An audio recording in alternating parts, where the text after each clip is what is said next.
I, 28F, never thought I'd be writing this, but here I am. My life has turned into a soap opera, and I need advice on how to handle this mess. Some background. My mom passed away when I was 12 from breast cancer. It was a devastating time for my dad and me. We were incredibly close, and he became my rock during those difficult years. We'd spend weekends working on puzzles, watching old movies, and just being there for each other. It wasn't perfect, but we were managing. Then, when I was 16, my dad started dating again. At first, I was happy for him. He deserved to find love again, and I wanted him to be happy. That's when Diane, 45F, entered our lives. She seemed nice at first, always complimenting my dad, bringing little gifts for me, and trying to include me in their outings. I was cautiously optimistic, but things started to change after they got married a year later. Diane's true colors began to show. She'd make subtle comments about my appearance, comparing herself to me in ways that made me uncomfortable. Once, when I wore a new dress to a family dinner, she disappeared upstairs and came back wearing something nearly identical, but more revealing. She'd laugh it off as a fun coincidence, but the look in her eyes told a different story. As I got older, things got weirder. Diane would accidentally walk in on me changing, or make inappropriate comments about my body. She'd try to give me advice about boys, but it always felt off somehow. I started spending more time away from home, throwing myself into school and extracurricular activities. My dad seemed oblivious to it all. Whenever I tried to talk to him about Diane's behavior, he'd brush it off as women being women, or tell me I was being too sensitive. It created a rift between us that I didn't know how to bridge. Fast forward to 3 years ago when I met Jake, 30M. We hit it off immediately at a mutual friend's barbecue. He was funny, kind, and genuinely interested in my thoughts and feelings. After years of feeling like I was walking on eggshells at home, Jake's presence in my life was like a breath of fresh air. Our relationship progressed quickly. Within 6 months, we were talking about moving in together. That's when Diane's behavior took another turn. She'd make excuses to touch Jake, laughing too hard at his jokes and finding reasons to be around him. Once, she accidentally spilled wine on his shirt at a family dinner and insisted on helping him clean up, following him to the bathroom. Jake noticed too and started avoiding her. He'd make sure we only visited when my dad was home, and he'd never be alone in a room with Diane. It made family gatherings tense, but I was grateful he understood without me having to explain everything. Last year, Jake proposed during a weekend trip to the beach. It was perfect. Just the two of us. The sound of the waves and a beautiful sunset. I was over the moon. But when we announced it to my family, I saw something flash in Diane's eyes. It wasn't happiness or excitement. It was something else. Something that made my skin crawl. From that moment on, Diane's behavior became even more erratic. She'd call Jake at odd hours, claiming she needed help with something around the house. She'd show up at his workplace saying she was in the neighborhood. Jake always handled it gracefully, but I could see it was wearing on him. Now, here's where things get crazy. Last month, we had a family dinner to celebrate my dad's birthday. It was tense from the start. Diane kept making passive-aggressive comments about the wedding planning, implying that I was being a bridezilla, even though we'd barely started discussing details. After dinner, Diane insisted on ordering dessert, even though we were all full. She disappeared to talk to the waiter and came back with some fancy chocolate cake that looked amazing. I took a bite and immediately knew something was wrong.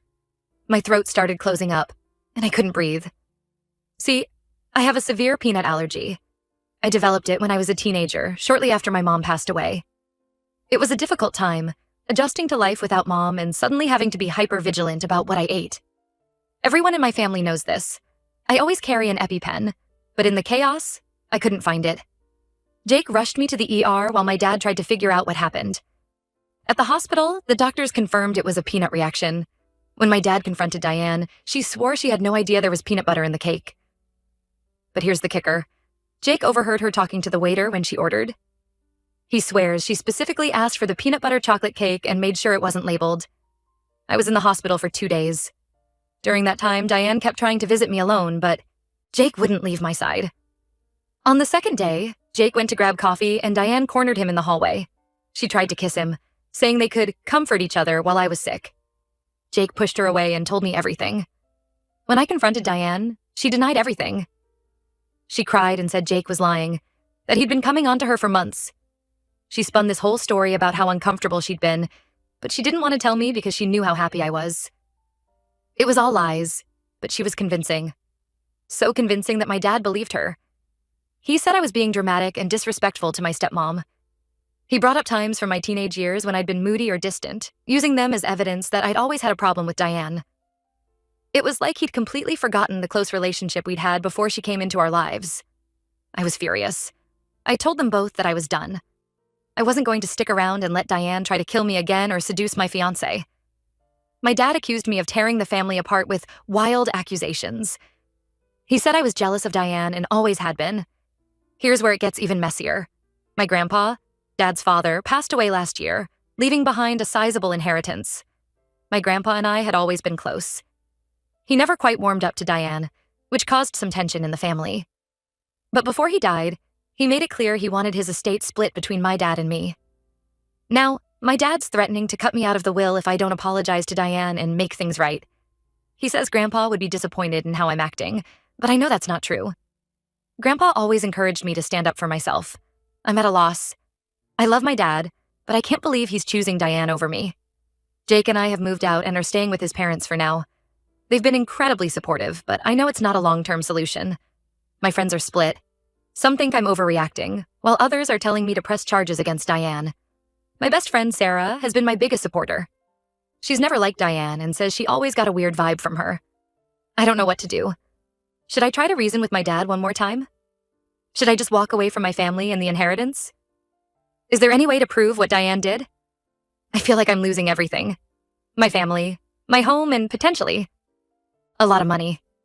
But I refuse to put myself in danger or let Diane come between Jake and me. Any advice would be appreciated. Edit. Thank you all for the supportive comments and advice.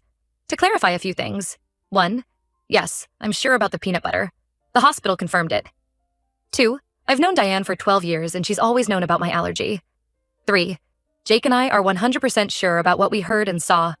We're not mistaken or lying. 4.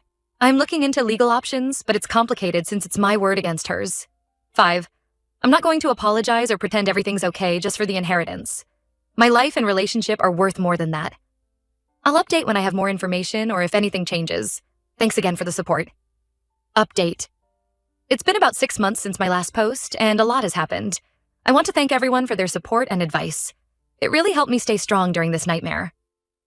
First, the good news. Jake and I got married. We had a small ceremony with just his family and my closest friends. It was nothing like the big wedding we'd originally planned, but it was perfect for us. We wrote our own vows, and there wasn't a dry eye in the house. My best friend Sarah was my maid of honor, and Jake's brother was his best man. It was beautiful and drama-free, which is exactly what we needed. We're officially moved into our own place now, and it feels great to have our own space. It's a small apartment, but it's ours. We've been enjoying setting it up together, choosing furniture and making it feel like home. It's been a healing process, creating a safe space that's just for us. Now, for the not-so-good news, my relationship with my dad has completely fallen apart. After my last post, I tried one more time to talk to him. I laid out everything. The peanut incident, Diane's behavior towards Jake, and how hurt I was that he didn't believe me.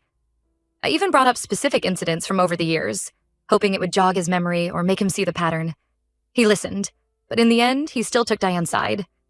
He said I was jealous of her and making up stories to break them up. He brought up times from my teenage years when I'd been moody or difficult, using them as proof that I'd always had a problem with Diane. It was like he'd completely forgotten our close relationship before she came into our lives. The inheritance situation has gotten messy. My dad followed through on his threat and changed his will. He's now leaving everything to Diane, with the condition that she take care of me if I ever come to my senses. It's insulting and heartbreaking. I can't help but think about my grandpa and how disappointed he would be in this whole situation.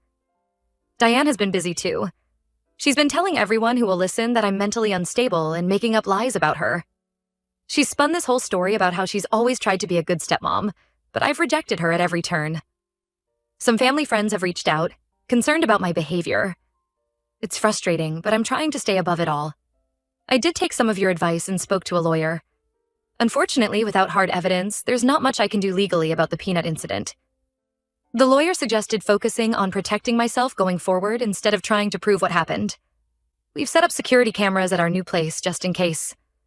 One bright spot in all this, my mom's sister, Aunt Sarah, reached out to me. We weren't close when I was younger. She lived across the country and visits were rare, but she heard about what was happening and wanted to help. She's been amazing. offering emotional support and even helping Jake and I with the down payment for our new place. It's nice to have some family on my side. Aunt Sarah has been sharing stories about my mom that I'd never heard before. It's bittersweet. I love learning more about her, but it also makes me miss her terribly. I can't help but think about how different things might be if she were still here. Work has been a good distraction. I got a promotion last month, which has helped take my mind off the family drama. My boss has been understanding about everything, giving me flexibility when I need it. Jake's been incredibly supportive through all of this. His parents have practically adopted me, inviting me to all family events and treating me like their own daughter. I've had to make some tough decisions about boundaries. I've blocked Diane on all social media and my phone. I told my dad I won't be contacting him until he's ready to listen to me and acknowledge what happened. It hurts, but I know it's necessary for my mental health. There have been some tough moments. Holidays are hard, and I miss the relationship I used to have with my dad. But I'm learning to build new traditions with Jake and our friends. We hosted Thanksgiving this year, and it was actually really nice. It felt good to fill our home with laughter and love. I'm still struggling with feelings of guilt and anger. Some days I want to scream at my dad for choosing Diane over me. Other days I miss him so much it hurts. I'm trying to focus on the good things in my life. My marriage, my job, my true friends. Jake and I have been talking about starting a family of our own someday, and that gives me hope for the future. I don't know what the future holds. Part of me hopes my dad will come around eventually, but I'm not holding my breath. For now, I'm focusing on building my own life and family with Jake. Thank you all again for your support. It means more than you know. I'll update again if anything significant changes. Update. I can't believe I'm writing this, but there's been a major development in my situation. It's been about a year since my last update, and everything has changed. 2 weeks ago, I got a call from my dad. He was crying and asking to meet up. I was hesitant, but Jake encouraged me to hear him out. We agreed to meet at a neutral location, a coffee shop we used to go to when I was in high school. Walking in, I was hit with a wave of nostalgia. We used to come here after my weekend soccer games, sharing a slice of apple pie and talking about everything and nothing. When I saw my dad, I barely recognized him. He looked older, tired, like he'd aged years in just a few months. He broke down as soon as he saw me, apologizing over and over. Then he told me everything. It turns out Diane had been having an affair for months. Not just any affair, she was sleeping with my dad's best friend, Tom. Tom and my dad had been friends since college. He was my honorary uncle, always bringing me quirky souvenirs from his business trips. He was even at my mom's funeral, supporting us through that difficult time. My dad caught them together at our family's lake house, the same lake house where we scattered my mom's ashes. He'd gone up there to do some maintenance, thinking some manual labor might help clear his head. Instead, he walked in on Diane and Tom in bed together. When he confronted Diane, she broke down and confessed to everything, including what she did to me. She admitted to putting peanut butter in the cake, knowing full well about my allergy. She said she wanted to teach me a lesson for being disrespectful. She also confessed to trying to seduce Jake, saying she was jealous of our relationship. Apparently, this wasn't the first time Diane had done something like this. My dad found out she'd had similar patterns in her previous marriages, causing drama, pitting family members against each other, and always playing the victim. It was like a switch had flipped, and suddenly he could see all the manipulation for what it was. My dad was devastated. He apologized over and over for not believing me. He said he felt like a fool for falling for Diane's lies and manipulations. He talked about how, after my mom died, he was so afraid of being alone that he ignored red flags with Diane. He said he'd convinced himself that having someone, anyone, was better than being alone. Now he realized how much that decision had cost him. He's filed for divorce and is working with his lawyer to undo the changes to his will. He said he wants to honor Grandpa's wishes and make sure I get my share of the inheritance, regardless of what happens between us. I didn't know how to feel. Part of me was relieved to be vindicated, but another part was angry that it took this long for my dad to see the truth. We talked for hours. He asked for a chance to rebuild our relationship, but I told him I needed time to process everything. As for Diane, she's moved out of my dad's house and in with Tom. Good riddance, I say. My dad mentioned she tried to claim half of his assets, including the inheritance from my grandpa, but his lawyer shut that down quickly. Apparently, the prenup they signed is going to come in handy. Jake has been my rock through all of this. He's supportive but also protective, reminding me that I don't owe my dad anything just because he finally realized the truth. We're taking things day by day. I'm still processing everything. It's a strange mix of emotions, relief, anger, sadness, and a weird sense of closure. I'm glad the truth is out, but it doesn't erase the pain of the past year. I find myself thinking about my mom a lot, wondering what she would say about all of this. Aunt Sarah has been an incredible support through all of this. She's been helping me work through my feelings about Dad, sharing her own experiences with forgiveness and family reconciliation. It's not easy, but I'm grateful to have her guidance. For now, I'm focusing on my own life. Jake and I are talking about starting a family, and I'm up for another promotion at work. We're also thinking about buying a house, something that seemed impossible a year ago with all the drama and uncertainty. I've had a few brief conversations with my dad since our initial meeting. They've been awkward and emotional, but I think we're both trying. He started seeing a therapist to work through his own issues, which I think is a positive step. I'm cautiously optimistic about rebuilding a relationship with my dad, but I'm not rushing into anything. We've agreed to take it slow, starting with occasional phone calls and maybe working up to short visits. It's strange, I feel like I'm getting to know him all over again.